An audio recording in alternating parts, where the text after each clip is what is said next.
Today, I found myself in the UK for a few days. Yeah, I think we will enjoy this very much. Lavina Mehta. I'm a mum of 3, I'm 45 now.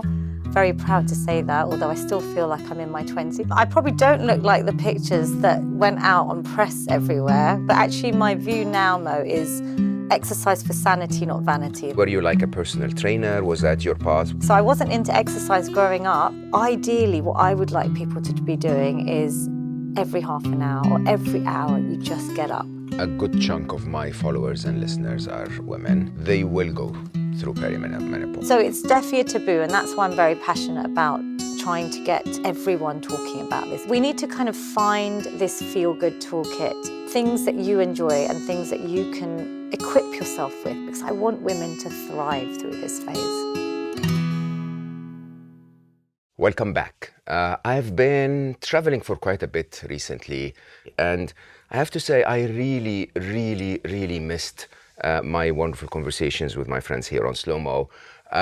Today I found myself in the UK for a few days in London, so I asked my wonderful friend Kate Dowdy, the renowned British artist, if she was around, and she said she wasn't, but she wanted me to use her beautiful studio.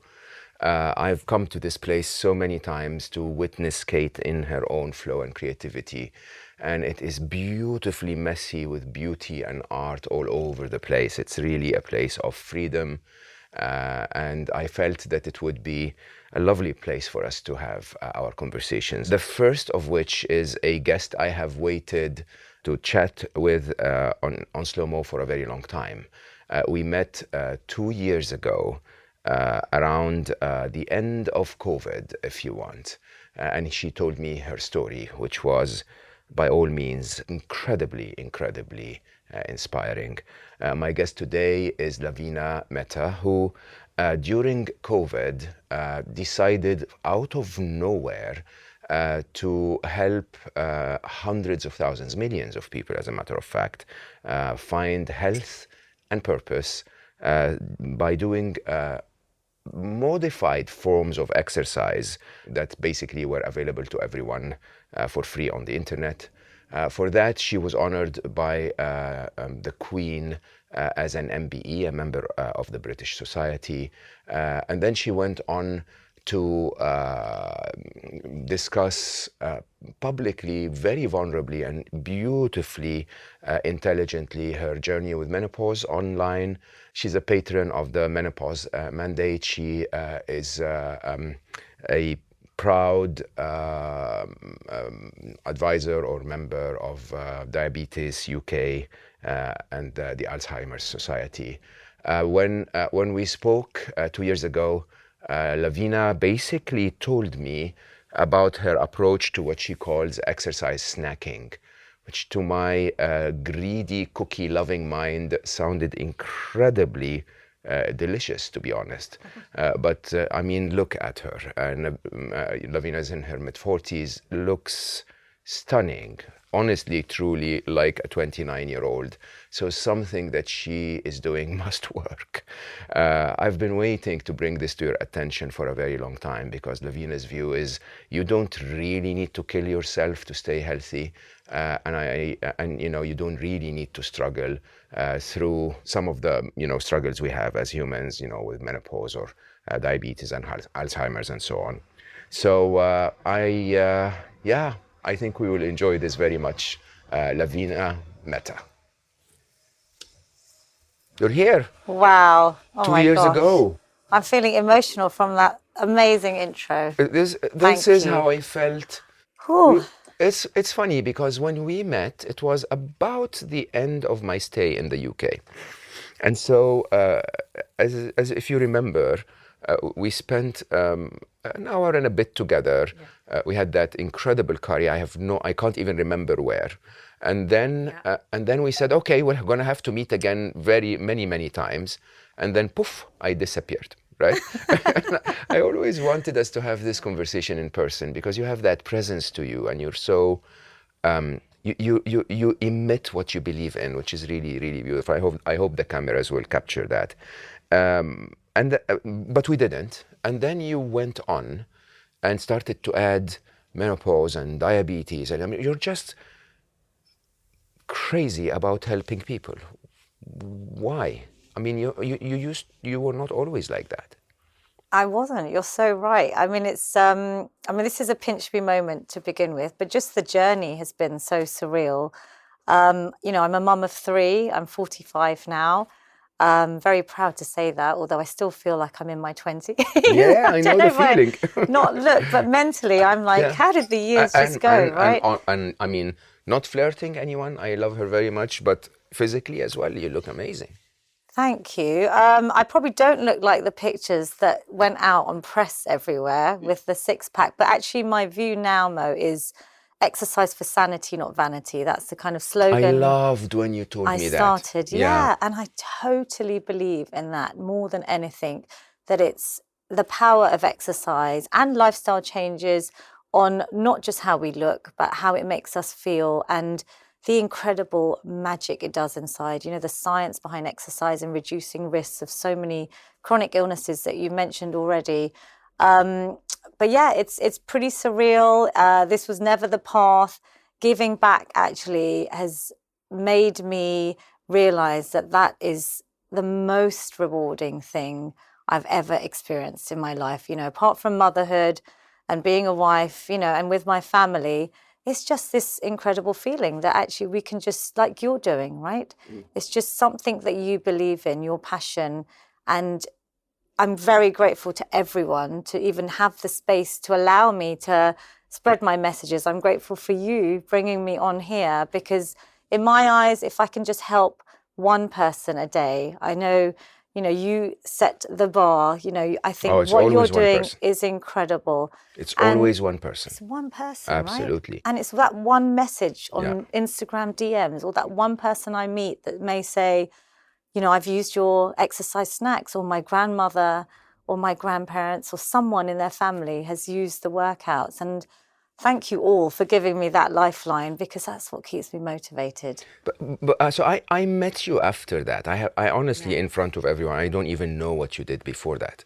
Were you like a personal trainer? Was that your path? What did you do before that?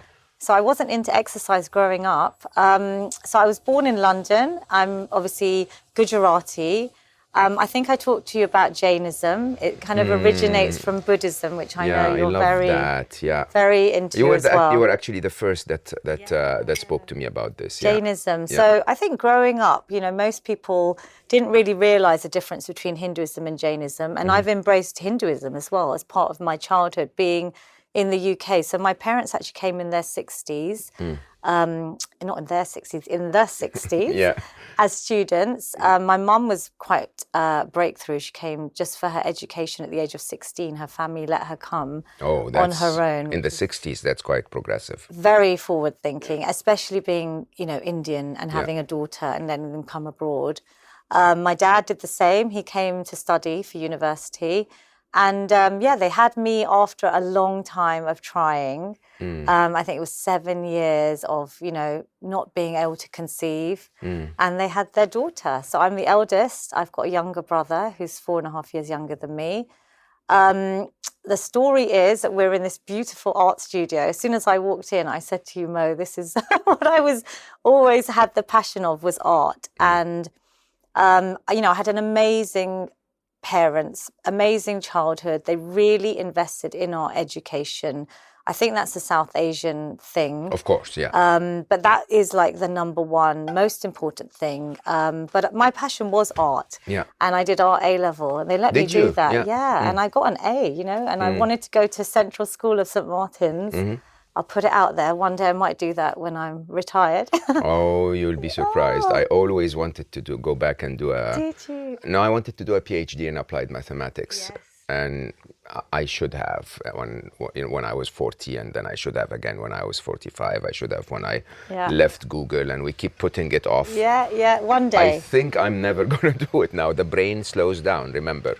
So, you know, if I went when I was 38, I would be an A student. If I go now, they'll sort of like hold my hand and go like, you're okay, but your mathematics is not that good. Yeah. Trust me, your brain is ready. No, it will never be too late. Sure. It's like exercise, right? It's not never with too mathematics, late. no. Yeah, do you think? I swear, I mean, I truly and honestly, I mean, I still probably am better than most, not that's arrogant, but I'm better than anyone who's not a mathematician. Better than me. I would guess. But definitely compared to the old Mo, oh my God. I mean, the old Mo did not do math. It was just pop up in my head. I knew the answer. Now I actually have to first remember what the steps were and what was the algorithm, and then I have to actually go and do the mathematics. Like, how boring is that? That's really weird. Well, you know what I'm going to say, right? Exercise makes you smarter. That's what I said on my I TED know talk, for a right? fact when you told me about exercise snacking, Yes. I was like, that's the answer, because I need to, to refresh. But we'll go back to this. Yes. So you wanted to study art. Wanted to study art. I didn't in the end. I went and did management at university. Yeah. Had the best few years of my life. Came out of university having done a dissertation on internet e-retailing. I graduated in '99, so it was way before the dot-com started. Like the sort of even selling clothes on the internet was not really thought of. And look at it now, we're just so reliant on it. So I worked for a company called boo.com, which you probably know about. I remember Boo, yeah. And it was literally boom to bust in 9 months. I just come out of university. Yeah. I was loving it. I was in Carnaby Street. We had like a fabulous time. And I went from a tester to a testing manager to a project manager within 9 months, had the best experience ever. It went bust, and I was then in an amazing position because I was one of few that had any experience in the sort of internet boom, right? So I went on. I mean, it's quite interesting because you think about it, what you actually did is you used 9 months to waste investors' money, but that was such a cool thing to do. That's exactly what the book is all about, how we blew the investors' money, right? And the website crashed. It was, Flash, no one could even open it, let alone thinking about Miss Boo selling you, virtual clothing and all of that. So I was in a very blessed position. I literally had, ITV News watching us as we were being given like golden handshakes by companies because they just wanted to poach the staff. But I was only 21. Amazing. I had a few offers. I joined another .com company, and it's a fiber networks company, but they were very small from Silicon Valley. And I thought, this is something different. I'm just going to go for it again. And we together with myself, you'll like this because I know you're ex-IBM, we somehow managed, and I did the presentation in Tulsa, in Houston, and in New York, and we won the contract of IBM to manage the account for BP, for British Petroleum. That's very big. Huge, absolutely huge. And I was then given that whole account as a global account manager. As a 21-year-old. So I was on the UK side, I had counterparts on the US side. I then, a few years later, jumped ship to BP. And bad move. Nothing wrong with BP, but and it was like career progression for me, still, enjoying that whole journey. And I was managing from the front to back office, so it was global trading systems on the IT side. Okay, so you stayed in tech. I stayed in tech, but I'm not technical. So I was a project manager. So I was basically managing very white environments. I was Indian, so most people in Tulsa and places had never ever seen an Indian person, let alone a vegetarian. And they were it was a male-dominated environment. So I got very strong, I think, and resilient in that role. And I absolutely loved it. It was 24/7, it was amazing. It was great experience. I then became a young mum.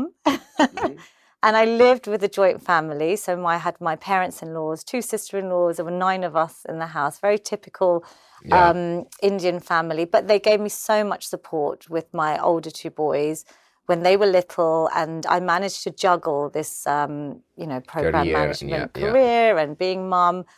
I actually fought to go part-time. I think I was the first ever project manager going back 20-something years in a company like BP to do a job share. It was a real push. I tried it. I was working 5 days in 3. It's not like the flexible working that women get now. And then I had my youngest son, who is now 15. And at that point, I decided, okay, now I need to it's not going to work with 3 kids.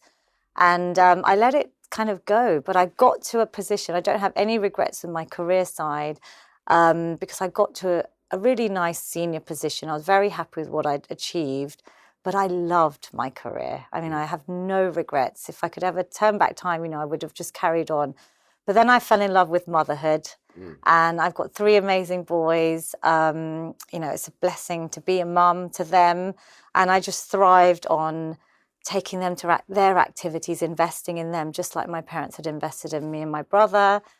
And I fell in love, I guess, with my own fitness journey, not being into exercise or even sport at school. I think I must have got my mum to write as many notes as she could to avoid exercise classes.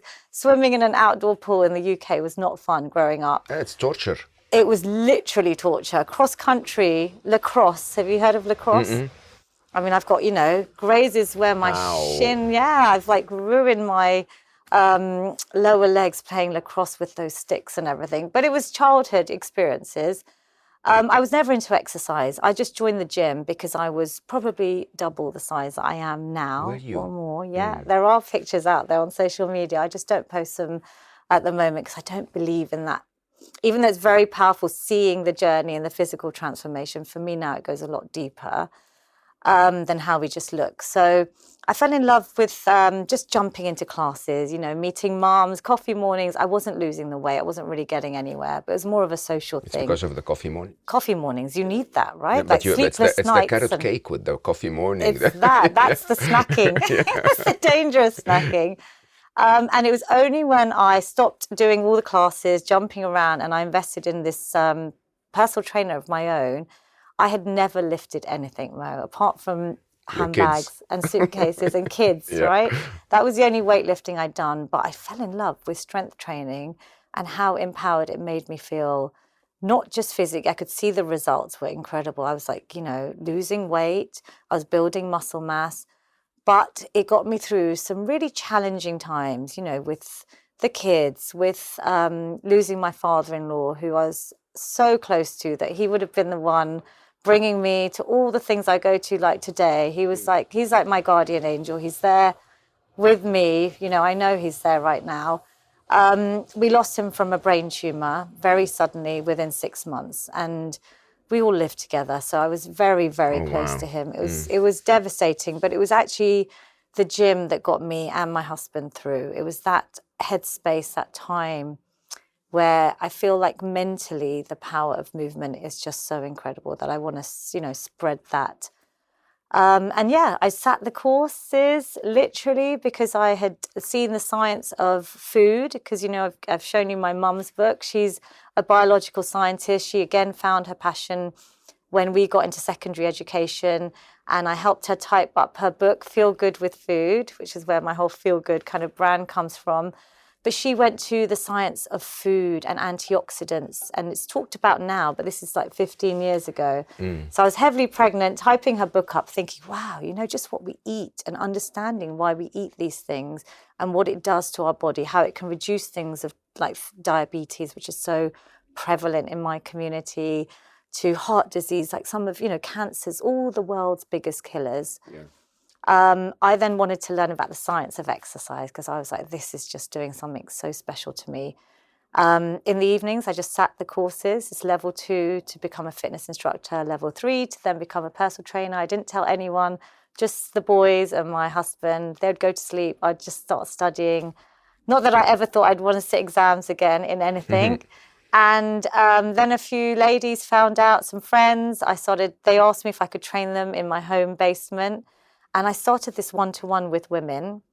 From the age of 30 to 70, I saw so many different things, like challenges that they had, whether it was just losing weight, whether it was just mobility, not being able to move their arms, whether it was injuries, or whether it was menopause. I had an amazing year and a half teaching women one-to-one. And it was, the gym can be quite daunting, especially as a female.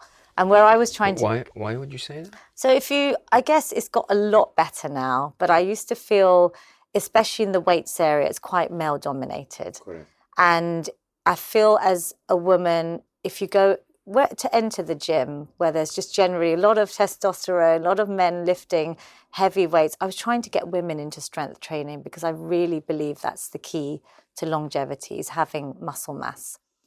And being one-to-one, it was amazing because they would just feel comfortable and I would build that relationship with them and we would just progressively get them stronger and stronger. The times have changed now. You know, when I go into the gym environment now, I love it because I'm just thrilled to see women in that space. And I feel like that divide, that barrier is no longer there. So it's definitely changed over the last few years. My most daunting gym experience was in Latin America. Okay. So any gym experience you go to almost everywhere in the world is, you know, like you rightly said, lots of testosterone, but also lots of lifting machines. You know, and then maybe in the corner there would be a couple of ladies there every now and then. Yeah. You go into a Latin American gym and it is a very long walk of squat machines, squat machines, squat machines, squat machines, squat machines, squat machine. And then eventually in the very, very last corner, you get like a tiny little bit of lifting area with it's the same number of men, like 400 men in like a meter by a meter trying to compete. Yeah. And there's little Lavina there. Yeah. But I feel that this, you know, this is, I have to admit, I mean, a gym to me is not natural, I think. It's not, I mean, it's the best place to do lifting, but is it natural? I feel it's too unhealthy. I don't know why. You know, I mean, look, it's commercial, right? Yeah. So people have got used to the gym environment. The best thing that's come out of the pandemic is the confidence is given people to exercise from their homes, from anywhere. You know, I go into workplaces, right? I've been into like LinkedIn, YouTube. I've got people exercise snacking in environments where they're spending most of their time, and unfortunately most of the time is sitting nowadays. Yeah. Because especially since the pandemic, you know, hybrid working has so many advantages of quality of life and not having to commute, especially in the UK and in London. But we are sitting, and sitting, I've said for years, is the new smoking. So that long periods of sitting, I'm going to get you moving soon. Yeah.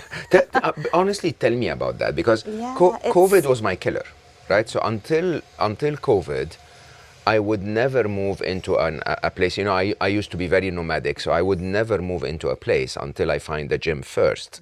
So I first find the gym, and then I tell the real estate agent to find me something within the vicinity of the gym, right? And I used to exercise 8 times a week. I was quite reasonably, for my age, I was doing very well, right? And then COVID came, and the gym was literally downstairs but closed. And, you know, I attempted to do all of the stuff that, you know, you find on YouTube, and I downloaded apps and so on, and then it didn't work for me. I now exercise a lot less frequently than I used to before. I think you will love exercising outdoors in nature. I would?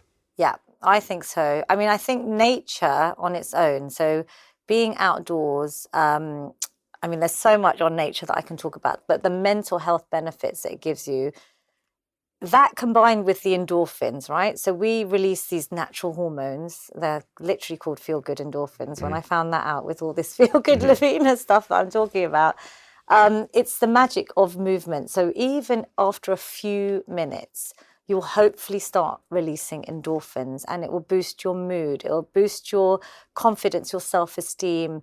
It alleviates anxiety, stress.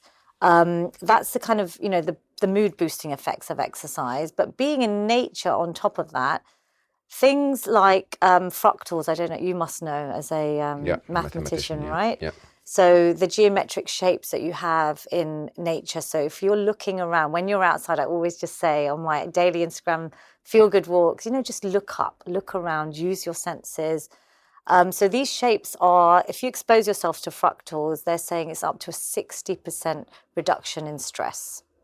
So obviously we talk a lot about stress. I know you as well, unstressable. I think that on its own is pretty amazing, that this stuff is out there. It's free. Everything I promote is free, right? But it's finding things that you personally enjoy. So if the gym's not for you, maybe home workouts also didn't feel quite right. It didn't feel right at all. Yeah, but exercising outdoors in the fresh air, you know, like the amount of stress in people's lives and finding little tools, that's what I'm about, is trying to get people to find something that works for them, even just breaking away for a little walk outside. It doesn't have to be in a forest. There's, the power of forest bathing. There's things like, you've seen me probably hug a tree and all of that, because there's so much science behind all of this. It's all scientifically backed, what I say, which is why I find it even more exciting. But just a few minutes exposing yourself out into the stress and anxiety. But how about fitness? I mean, that idea of snacking. Yes. One thing that I have personally experienced is that even as I worked out 8 times a week, I was in my late 40s then. Yeah. That didn't work. 8 times. Wow. I did. I went to the gym to lift 4 times a week, and Yeah. then I did 2 HIIT exercises. Yeah. So it would be 4 days with 2 of them having evening exercises as well. So I go to the gym in the morning, and then 2 other days where I just go swim in the evening. And I really swam like like an athlete. Yeah. And none of it worked. I mean, hold on, wrong statement. If I had done this when I was 25, I would have had a constant 6-pack and an ultimate shape, and I would be very fit and so on. When I was in my late 40s, I was barely staying afloat. Changes. Yeah. It changes. I mean, your body changes for sure. I think what we struggle with nowadays is, because people are leading such fast-paced lives, is even finding that hour and a half. So that's where the beauty of exercise snacking comes in. It's that it's scientifically proven that short, bite-sized amounts of movement. So in case anyone's wondering what exercise snacking is, right? It's not like if I bought some samosas for you. Some people ask, are we allowed to eat while we're working out? But what it is breaking it into short, bite-sized amounts of movement through the day. So not only does it break up the long periods of sitting that are detrimental to our health, but it also boosts your metabolism at multiple points in the day. So yes, you will burn more calories. Yes, it actually can be, and it's science is backing this up, it can be as effective, if not more effective, than that hour-long workout that we struggle to fit into our lives. And I think, on the flip side, talking about sitting, is that even if you did that workout in the morning, which a lot of people do, right? They say, and then you sit all day. And then you sit all day. 2 hours of sitting negates 20 minutes of exercise. Is that true? Yeah, there's a scientific paper, I'm writing a book about all of this. So I'm finding these nuggets of science that are actually showing us that ideally what I would like people to be doing is every half an hour or every hour, you just get up. We're on virtual calls if you're working from home. People are stuck at their desks. The most common thing now, beyond knee pain and hip pain, is back pain, because this kyphosis of the spine, we're actually either sitting at our screens, or we're sitting Netflixing, or we're using our devices. And I see it from a young age, even with my own children. Everyone's backs are arching, and that neck pain, back pain then leads on, it continues down the body. In terms of blood sugar levels as well. So, you mentioned I'm an ambassador for Diabetes UK, but that's purely because diabetes is so prevalent in my own family. It runs in my mum's side. I lost my grandfather. So when my mum did come to study in the UK at the age of 16, she lost her dad at the age of 18 from a heart attack. But in those days, there was not enough information about diabetes. We know now that if you have type 2 diabetes or pre-diabetes, exercise, good nutrition, stress management, good sleep, lifestyle changes can actually reverse and prevent type 2 diabetes. That's true. And I think that's so powerful. South Asian communities are 6 times more likely to have diabetes than the average white. Is that true? Yep, in the UK. And that was pre-pandemic. And then we saw... Is that genetic? Because, your choices of food are much more healthy. Are they not? Do you think? They're delicious, for sure. Oh, gosh, yeah, delicious. I mean, I love food. How would the UK have been if there was no Indian curries. food? Yeah, exactly. No curries, right? I think curry is the nation's most popular food now. I think that's true, actually, yeah. It's the world's most popular food. The Mexicans are competing. We like you too. Yes, but I do love Italian food as well. No, Italian sucks. Really? I swear I don't like Italian food at all. Mediterranean diet is obviously Mediterranean is fabulous. fantastic, but Amazing. Italian is too much It's carbs. rich, yeah, it's Yeah. rich. I mean, Italian food, if you eat it in Italy, Oh, that's what I mean. oh Yeah, my go God. to Italy, Like, Florence. oh my God, like Are we filming there next? And you know, we'll be eating. No, yeah. but that's the interesting thing is that when you eat it outside Italy, Oh. it's heavy, it's Oh, gluten no. full. Yeah, exactly. It's yeah, not real pasta, right? Exactly. That fresh. Yeah. It's their flour. It's the Yeah. way they grow their, the vegetables, the olive oil. I mean, it's the Yeah, environment. yeah. And I think what happens is that when Italians leave Italy and cook for us in the rest of the world, they get lazy. Like, do you not? And then basically they just give us the crappy pasta and they eat the good ones at home. Oh God, Italians watching. Don't get angry with us. It is the truth. No, you go I to know. Rome. You're right. Okay. Oh, yes. And people are like literally eating, pizza for a starter, pasta in the middle, lasagna just to, top it up. Exactly. And then, a tiramisu for lunch. Yeah, and they look and they amazing, look right? amazing, They and they're the look- happiest people ever. They feel good, right? Yeah, absolutely. So yeah. it's where So our- is that snacking? Is that what you're Oh my recommending? God, you're making me hungry. We're going to have to film in Italy next. Yeah. So yeah, Indian food, I mean, if you look at the traditional food, you could call it balanced, but there's obviously a lot of fried foods, Yeah. saturated fats. Yeah. There's a lot of work to be done, I think, with the sort of traditional to how we should approach food now. Yeah. And, things like obviously the amount of protein that we're eating, the amount of fruit and vegetables. My mum always says, eat a rainbow. Her book is like, I think I gave it to you last time, designed like a rainbow, because we do want that diversity. We know about gut microbiome so much now, right? The importance of that. And even just linking, the vagus nerve, brain to gut and that whole connection. But food plays a huge part. But again, I feel movement was probably not an education I had growing up, apart from ticking the box at school. I think the breakthrough with the workouts I did over the pandemic, which I did target the South Asian community, because we then saw that there was a higher risk of them dying with COVID as well. So the hospitalization rates, the diabetes didn't help. So these are stats that I was quoting that are pre-pandemic. When the next stats come out, I think it may be even worse as a community level in the South Asian community. So my passion comes from trying to help them and educate them that exercise, I think, is something that we didn't really talk about growing up. And when I see the elderly now, the workouts I do with my dear mother-in-law, who's 75, we'd never exercised before. And I was camera shy, like I was never planning to go public and being in this space. But my husband and son actually started doing the exercise snacks in the pandemic. And it was before fitness content even really blew up.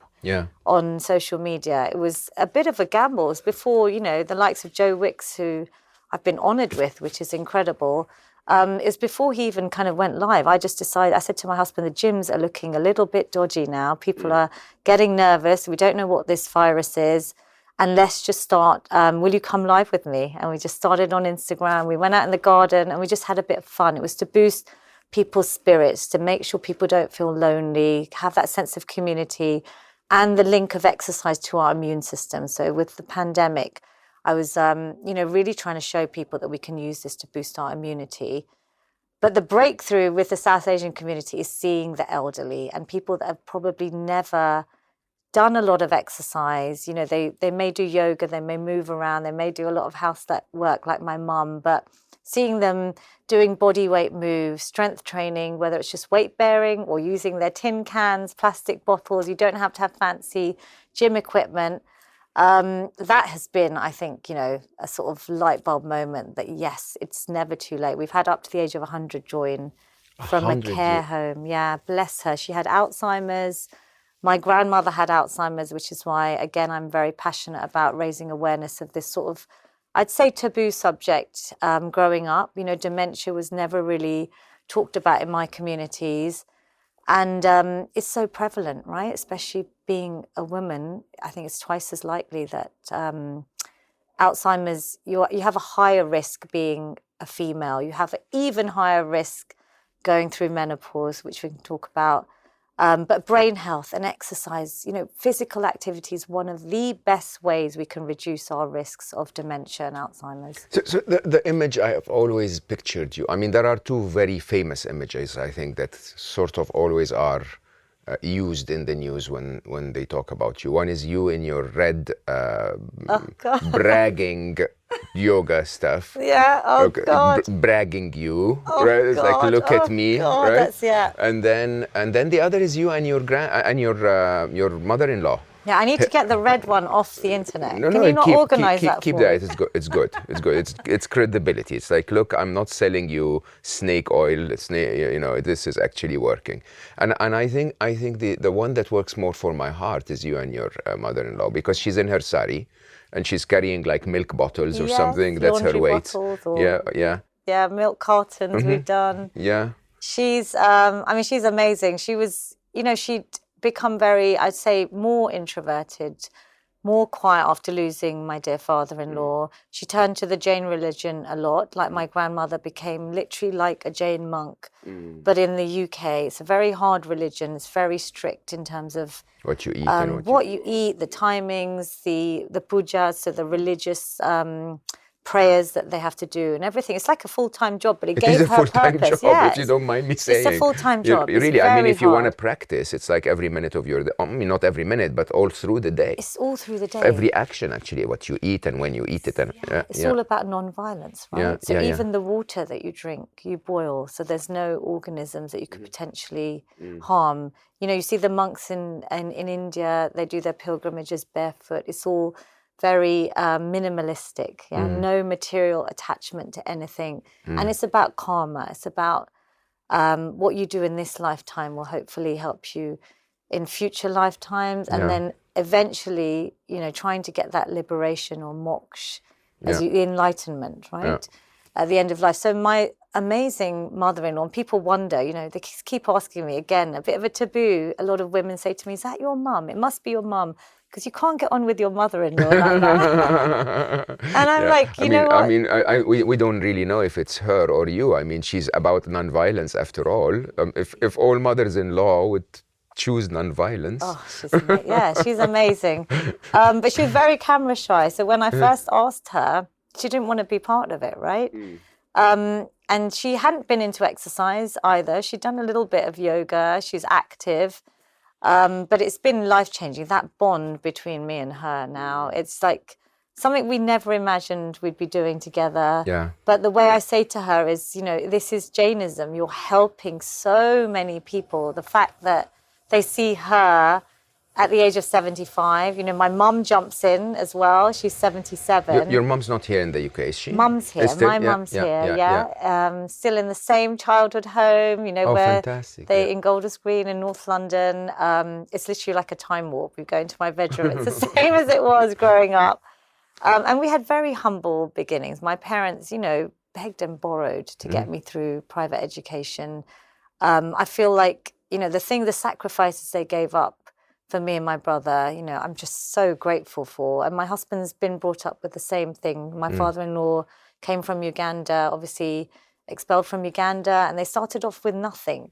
So now I try and instill that with my own children, because they're growing up in a completely different world, right? They've got pretty much everything at their fingertips. And it's trying to get that...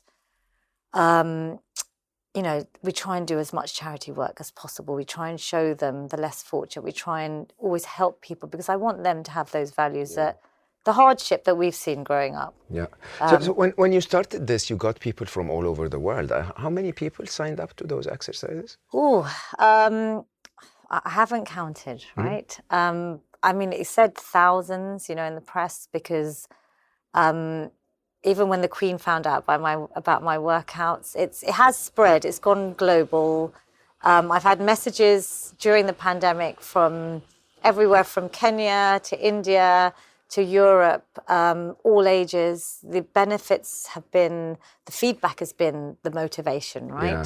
Just getting someone saying, I remember someone saying that their grandmother, they found them, who had MS, and she was unable to stand, but she was still, she was watching us on TV, And it was more just simple mobility movements, whatever she could manage. And that's the message, is that every minute of exercise counts. And you listen to your body. But it was the smiles that this grandson had seen that he messaged me and said, I've never seen her smiling and happy. You know, she's going through deterioration of her body, but you kind of boosted her a little bit. And we've had, you know, people saying that they've reversed their diabetes, they've reversed their osteoarthritis. You know, both of my mums, mum and mummy, my mother-in-law, their knee pain's pretty much gone, their osteoarthritis is gone, their bone density's gone up. So my mother-in-law had a fall, and when they x-rayed her, you know, the surgeon said, how come it isn't fractured? And she said, I've been doing strength training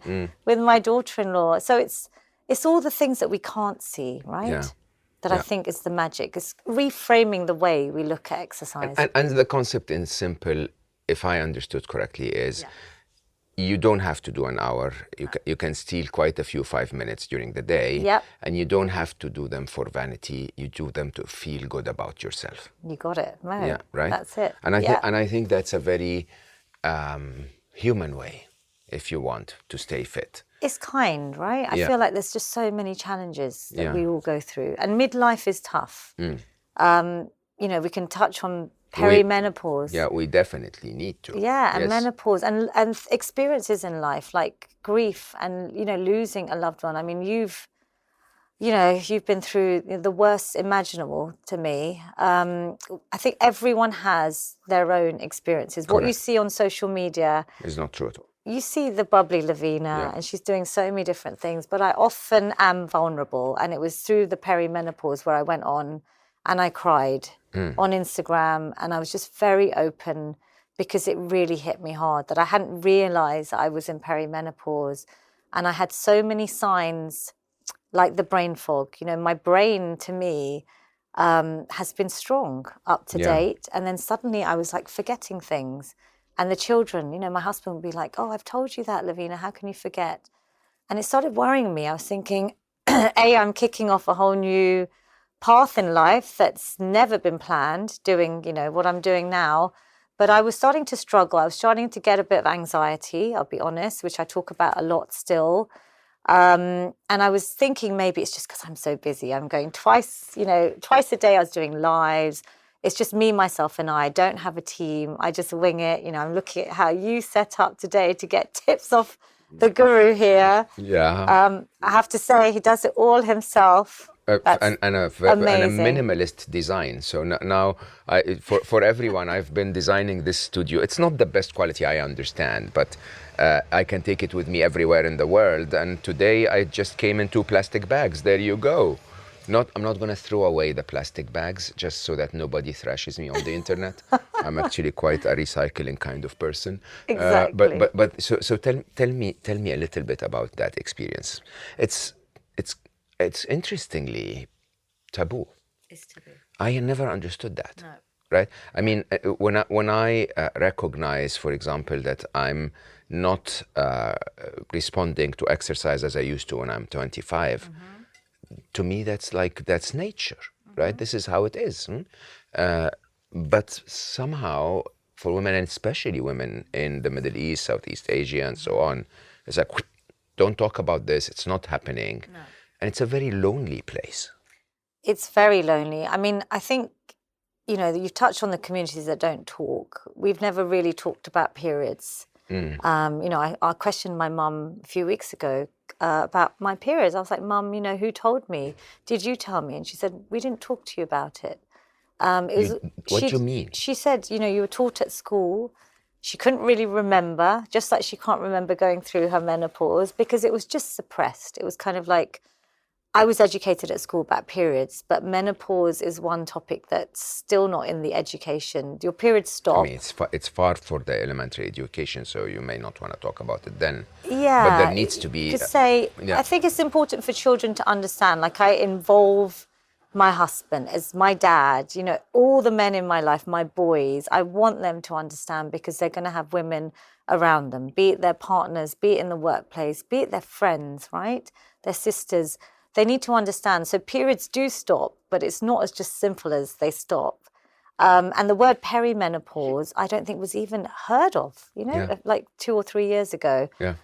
So it's definitely a taboo, and that's why I'm very passionate about trying to get, especially South Asian women, but everyone talking about this. We all need to talk about it, and I'm glad you are welcoming let's it. talk about it. Yeah. So a good chunk of my followers and listeners are women.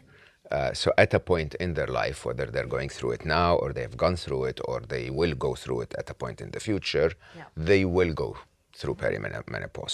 So what do they need to know? So you need to know that menopause is actually one date officially. So it's where you haven't had your periods for up to 12 months. So once you don't have periods for 12 months, that is officially your menopause. But the perimenopause can actually be up to 10 years before that. Oh, wow. I mean, it varies, right? So what I want is for women to feel empowered. I don't want young girls to be worried about what's coming. I feel like there is a lot of talk about it in the media right now, but I want women to know that, I'm thriving, I'm going through it myself, and I want it to be relatable, that you can still do whatever you want to do out there. Perimenopause is very different for every individual. 1 in 4 will have no symptoms. 1 in 4 will have debilitating symptoms. And we hear a lot about tragic situations where women are at rock bottom. So it can affect your relationships. We hear about the divorce rates in midlife. It can affect your self-esteem. It can also affect women in the workplace. And this is something I'm very passionate about, putting my old, corporate hat on. And when I do go into workplaces, we're losing, I think 1 in 10 women have left their jobs. 1 in 4 are considering leaving their jobs due to menopausal symptoms. Oh my God. Yeah, and if you think about the amount of women that may have had, children and are going back to the workplace, and that talent, this phase of our life, I feel, in your midlife is the time where you maybe it's time for you, right? Your children are a bit older. Yeah. And it's the time where, yes, we're in that sandwich generation. Like we're going to start seeing our parents age, and that's very tough. But our children are a bit older, and it's that time for you. I want to... Yeah, and the time where you've had experience, where you're completely ready for the world, if you want. Right? Probably one of the best times for your success, for your freedom, for your acceptance of yourself and the conditions of the world. Exactly. So what symptoms should a woman look for? So symptoms were typically hot flushes. I've never had a hot flush ever. There is research to show that if you're on a plant-based diet, and if potentially you're South Asian, because most are on plant-based, you'll have less hot flushes. So don't just go with the typical hot flush. I had brain fog. My period started changing, so my menstruation cycle changed. Not stopping. It changed. So it was all over the place. Yeah. From the age of 40. I just thought, this is bizarre. Like, happy birthday, Lavina, on the birthday month in March, my periods just started going haywire. And becoming a personal trainer at the age of 40, I was thinking, this is not great, right? Then I started having bouts of like chest tightness, palpitations. There were times where breathlessness. I put it down to COVID. And that's where I feel a lot of women talking about it now so openly. A lot of women's put their hands up when I say, did you confuse your perimenopause with COVID? Because I thought that was part of, post-COVID, maybe I'm just getting that tightness. The anxiety was something that I've never experienced before. And that I, again, just suppressed. I thought I'm doing a lot, I'm starting a new path. Main thing is to be in tune with your symptoms. Sleepless nights is very common. So not just hot sweats, but times where you just wake up 3 a.m. and you just can't fall asleep. The symptoms are actually over 40, I think, symptoms now. So things like skin changes, hair loss, sensitivity, eye issues. So I can't drive at night anymore. I went out with, a bunch of old friends at the weekend. Every woman there, Mo, said to me, I can't drive at night. And it's not because our eyesight has degraded. It's just there's something around your eyes and night driving and the glare. There's a whole host of symptoms. And what I want women to do is just keep track of your symptoms. Now, the main thing being 40, I was always told I'd be too young. And the main message I want to get out there, especially to any South Asian women watching and Black women, is that the science is showing that we may go through it 5 years earlier than the average white female. And the average white female would go through menopause at 51. But if we could potentially start hitting that point at 45, your perimenopause could start in your late 30s. Wow. Early 40s, yeah. So mine started at 40, and even that, people look at me and say, you can't be menopause, or you look too young. And it's very different for everyone. Like I said, 1 in 4 will have no symptoms, yeah? Lucky you. Yeah, and then by 51. By 51, the average age, I think I'll go through it earlier. My mum does remember when her period stopped. It's about 47. So I'm potentially heading down similar routes. So it's always good if you can ask your mum if she's around, to just check in, because it could be a genetic link there. But I think, there's a lot around HRT, as you know. So that's hormone replacement therapy. Yeah. And there was a lot of bad press, going back 10, 15, 20 years ago. There was a lot of issues with the old HRT, but now there is body identical HRT.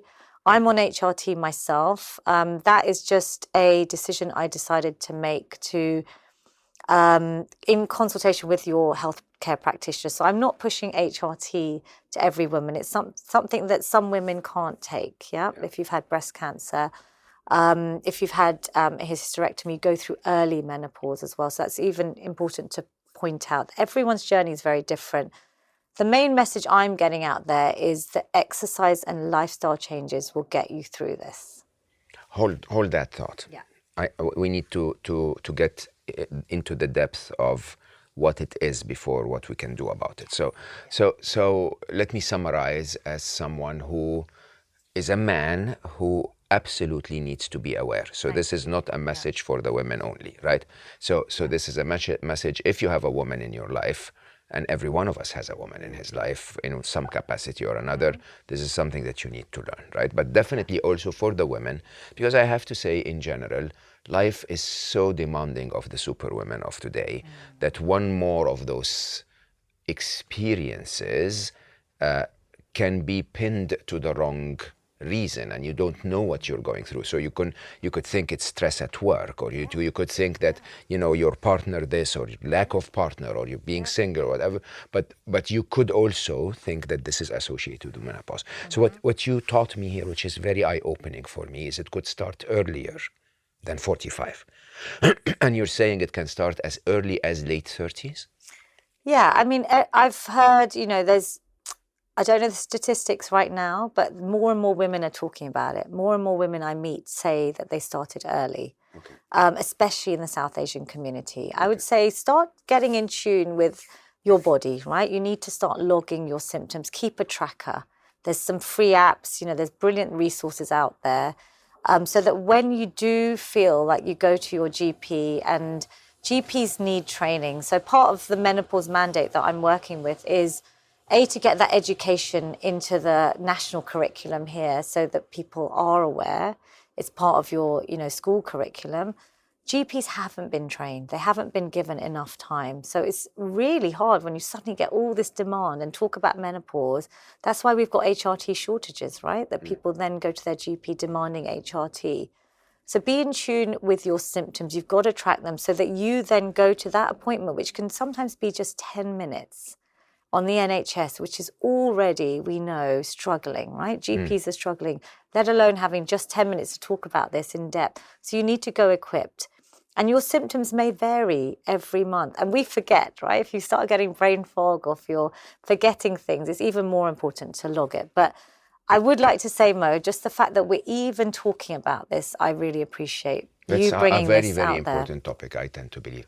Does a woman should a woman expect that this will change her lifestyle, her sexuality, her... I was going to say, yeah. Yeah, so a lot of the time I found that the conversation sort of triggers, I don't know how to say this, I'll say it as it is, which is what I always do.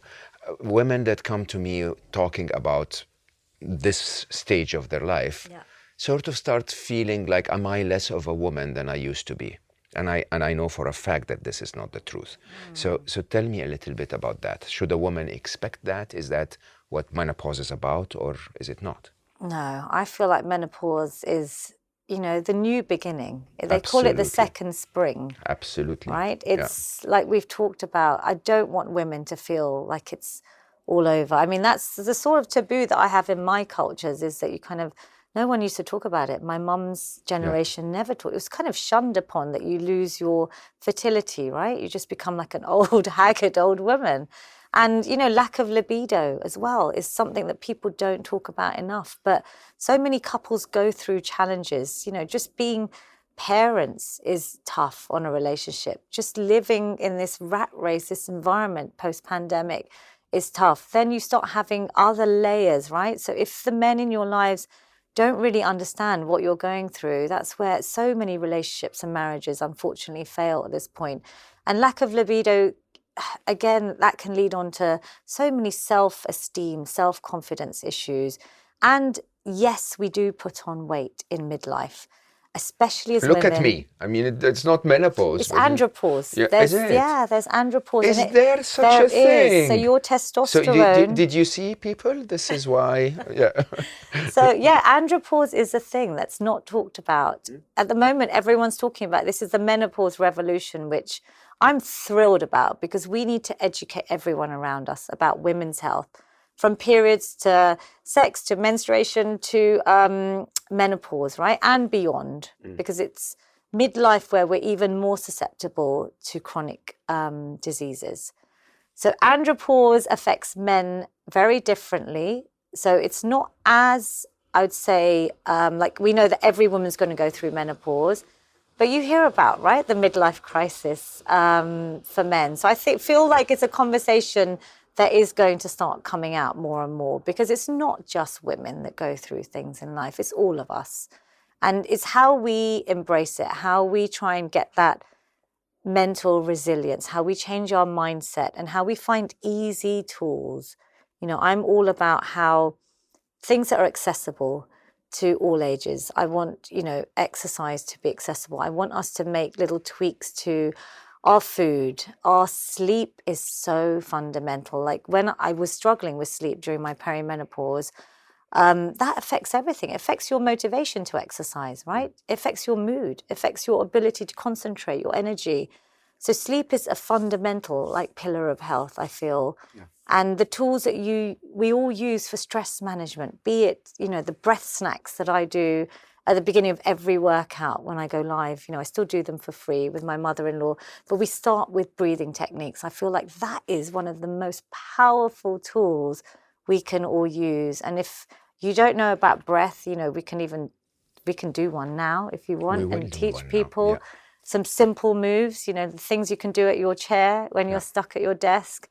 But breath is a great tool. Journaling is fabulous. Gratitude, which I know you are the king of gratitude. I call it the vitamin G, have your daily dose of vitamin G.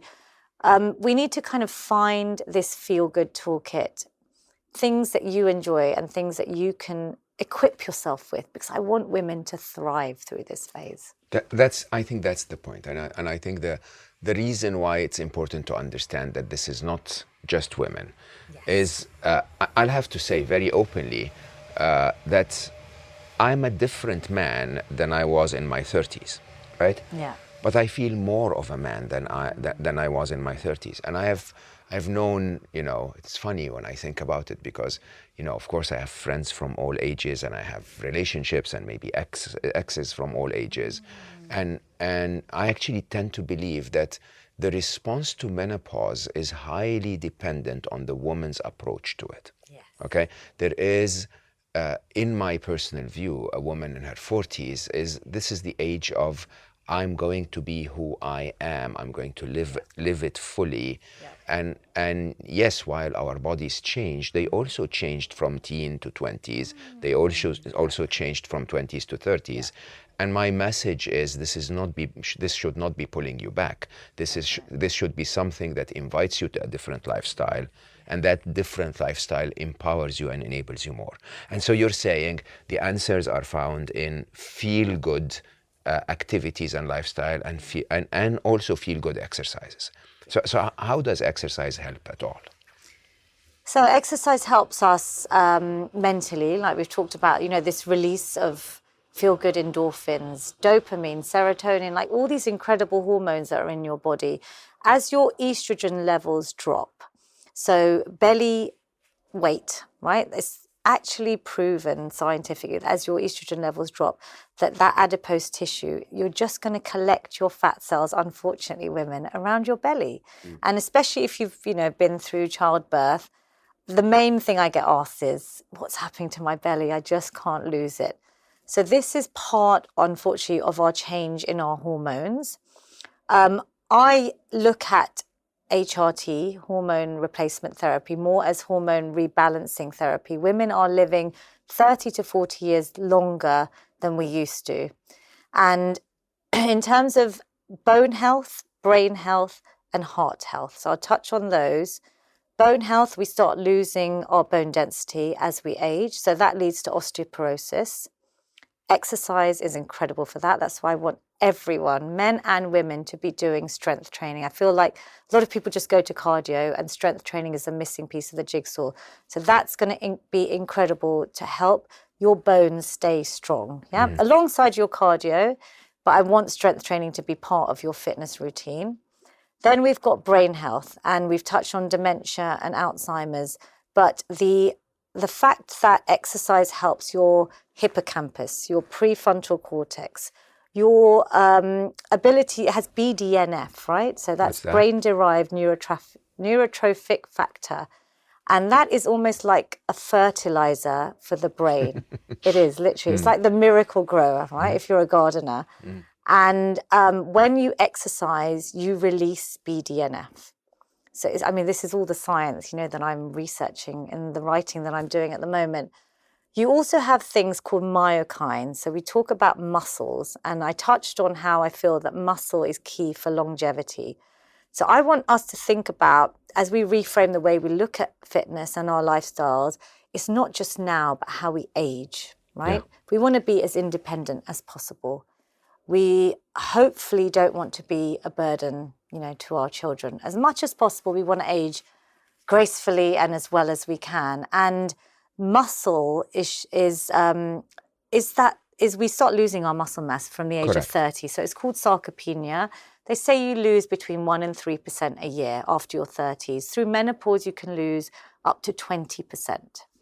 And up to 20% a year. A year. Oh, well, they're saying through menopause. So I'm not sure if it's a year, but through the phase. So it's obviously it's basically greater. You're at higher risk of losing muscle mass, which is why we want to build lean muscle. Not only is that going to help you on your weight loss journey, because I know, even though I say it's not about how we look, obviously how we feel in our clothes can affect us, right? Yeah. So yes, weight loss is going to be a byproduct of everything I'm talking about. But the more muscle mass you have, that's metabolically active, right? That's going to help us burn more calories. Correct. So you're going to burn and lose more weight. So that's going to help us reduce risks of things like type 2 diabetes, of heart disease, of all, so many different types of cancers.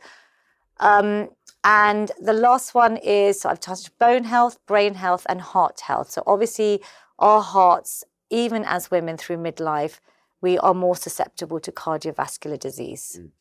So strokes, heart attacks, it's all kind of linked, right? We want to keep our heart strong, our lungs strong. It's all of our organs that are going to benefit through movement, exercise, lifestyle changes. So I guess, menopause is that point in life that I want you to think about now and beyond. And it's this kind of aging well, like how we think about it. You're going to be able to stand up on your own. That's why I say to everyone, get your squats in, like do your sit and stands, as I call them. Is even if we're sitting right now, we could be getting up every half an hour and just adding in 10 squats. My wonderful Ali, he was still around when I started to age, and he would tell me, no, I think you're doing well. You're what did he say? You're aging in a George Clooney way. Yeah. I swear. He was so sweet. I can see the resemblance. It was so sweet in saying that. And there is actually a description in my mind for that, right? And I will say this once again. I actually think that there is that very big myth that as you age as a man, you add more value, and as you age as a woman, you lose value. I think that's crap. Yes. Absolutely. Let's just blow that out now. Absolutely crap. Totally. I think some of the most attractive women on the planet are in their late 40s and their 50s. It is a mindset, much more. Of course, mindset that is followed through with exercise, with practice, with it's life experience, it is, right? right? And you kind of think about your priorities and do I really care what other people think now, right? Absolutely, yeah. Because I've been through so many, we've all been through our own challenges. Correct. And we've got through them. And now's your kind of time to shine. If you have a passion out there, just follow it. You don't know where it's going to take you. And in an interesting way, almost like my philosophy around happiness, it's a choice. Right? You can choose to age in a certain way or choose to age in a different way.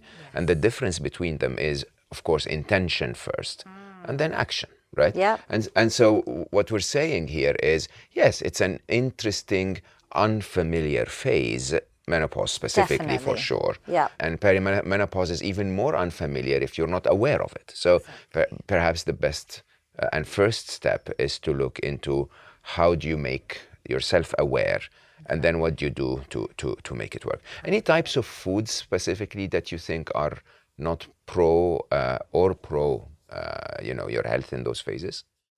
So I think obviously protein is important in our diets. I feel like when we talk about, Indian food as well, we want to make sure protein is there. Not only is that going to help with your muscle building, that I want us all to be doing, but it helps you feel satiated as well, right? So we're less likely to binge, because when you are feeling down or when you're struggling, often people do turn to cravings, binging, right? What is it called? Game of Thrones and 4 bags of chips. Yes. Exactly. So think about protein in your diet. I'm not saying I'm not into calorie counting. I'm into balanced plates. I'm not a nutritionist. This is just from my mum, from the knowledge that I've picked up. Diversity is important. The most important thing is to try and minimize the ultra processed foods. We can see a lot of people talking about that at the moment.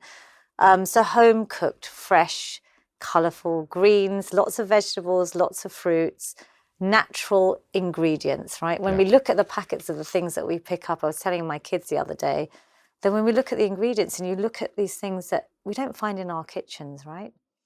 Yeah, I'm starting more and more to say, because of course every healthy woman I know will say, read the label before you buy something. I decided to stop buying things that have label on them. Yeah, I don't read the label. My husband is very strict. He went through, his own health journey. He was, I think, 2.5 times the size that he is now. And look at him. He's even, you'll have to meet him next, Mo. Yeah. Come home for a curry and meet Menel. He's 51. And he started his, I'd say, feel-good journey after me. It wasn't like I said anything to him, but we just got to that point where... It was like, I'm going to lose her. I need to work on it. I just said, you're looking like, I'd say, a typical Indian uncle. His stomach was out here. We didn't even realize. We're so busy. The kids were growing up. Indian families love it when you put on weight. Ouch. When you get that message for the first time and then you look down. Do you know what? He was like, that's it. It was that light bulb moment. And he said, you watch before my 40th birthday. And he put his mind to it. He's very good at, focus, determination. He's stricter than me when it comes to food. And there's times where we're talking about labels, when he'll look at the label, I'm like, no, I love my food too much. My mum's a chef. It's all about balance. But I don't think it's about calorie counting. I think it's about having everything in moderation. Don't cut things out. Even hydration is just so important. Oh, absolutely. Right? Totally. Yeah. It affects your brain cells, right? Our bodies are made up of so much water that we need water. We need, look at your food, but look at everything around you as well. Yeah. And most of the stuff we're talking about is free. Like I say, all the exercises that I promote, I want them to be free. It's not tied to a... Why do you do that? I want it to be accessible. I want this to be literally used by everyone. I need to, how you say, conquer the world. I just feel like this is such easy stuff that I want to share it with everyone. I feel like everyone can make a change today. You can just start off small. I'm not saying do everything that we've talked about in one go, but just start off with one small step, as the saying goes, and watch the ripple effect, like how not it just makes you feel, but how it affects your family, your work, your relationships, your mindset, your approach, your confidence. Yeah. You can see I get very passionate about this. I think it's really, really quite logical when you see it, because when we in the happiness scene tell people meditate just 5 minutes a day, just do 5 minutes a day, right? A minute. That's a snack. It's right? A snack. It really basically it's what you're saying. That's it. Yeah. It's like get up, and sit down, and get up and sit down, and get up and sit down. Everything's a snack. Yeah. So I've got stretch snacks. Yeah. Literally stretching is that part, where people I suck at that. Yeah, and our mobility is affected, our range of movement. Like the amount of people that I say, can you even lift your elbow up and make it nice and straight here? Because of this kyphosis of the spine, our joints are craving that full range of movement. The amount of knee pain, shoulder pain, stretching is something that I feel is like self-care. Even if you could do 2 minutes every night, that's all I'm asking. Just do I do it in the 3 morning, stretch. though. In the morning, Morning any is more time of interesting, the day. no? Yeah, morning is. I started this morning with. Yeah. I did literally. I was rushing. I did 3 minutes of stretching. I did 1 minute of my breath snack. So it's like your meditation. And I wrote a little positive affirmation in my journal, and I was like, I'm gonna have the best time with Mo today. And then you look like this. So oh gosh, no. Well, are you allowed to talk about your book or not yet? Yes. What is it about? I would love to talk to it. So it's coming out next May. Hopefully we can talk about it properly.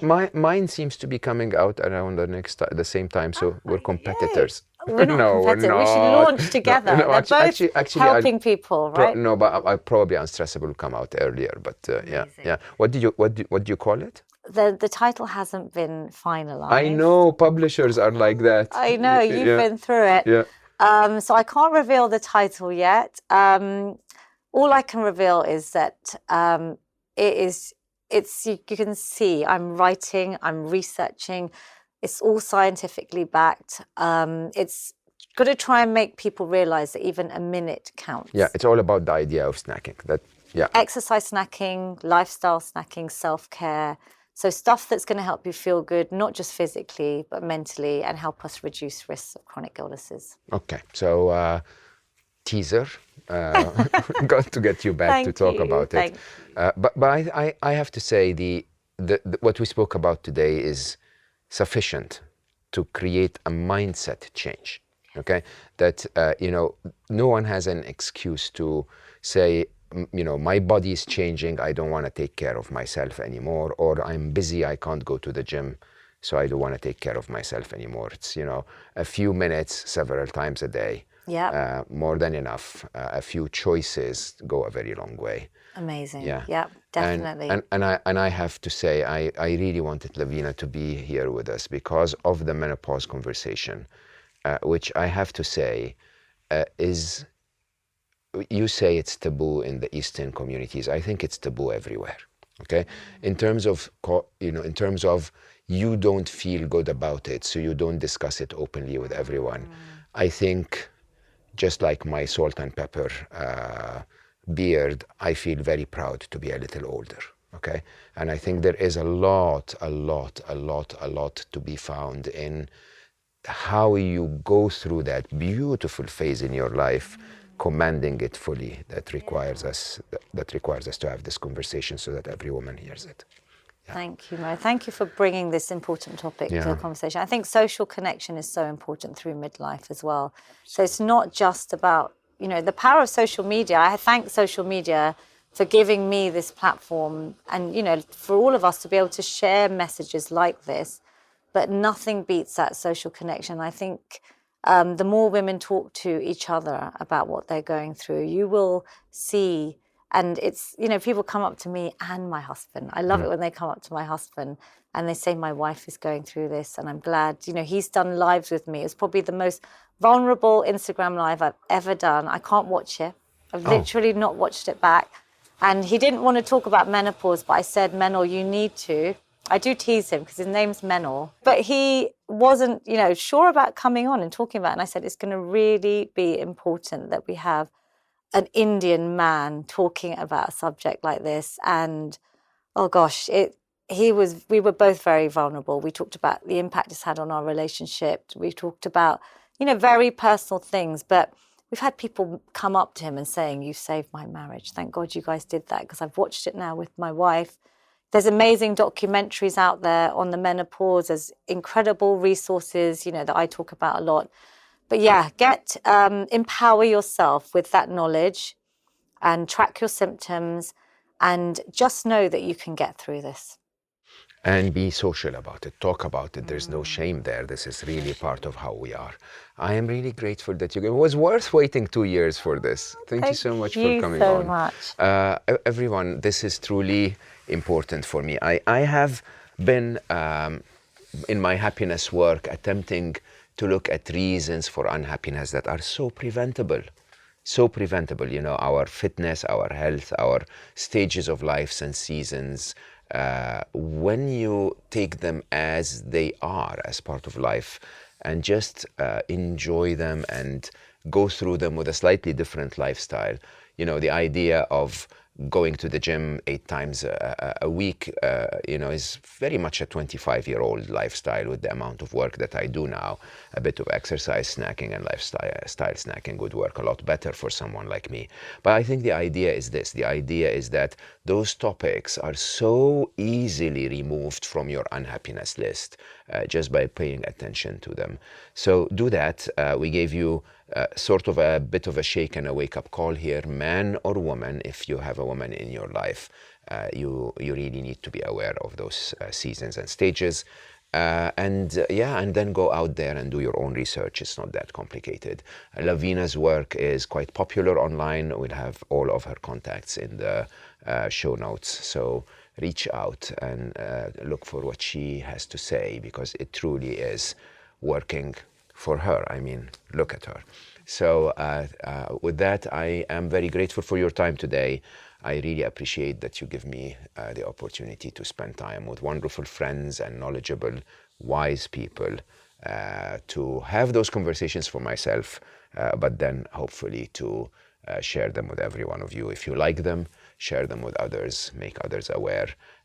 Do take a minute or two to rate us positively on YouTube or on your podcast player.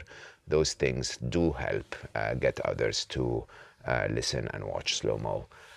With that, take a few minutes this week and slow down and look at your health and your stage of life. Those things matter.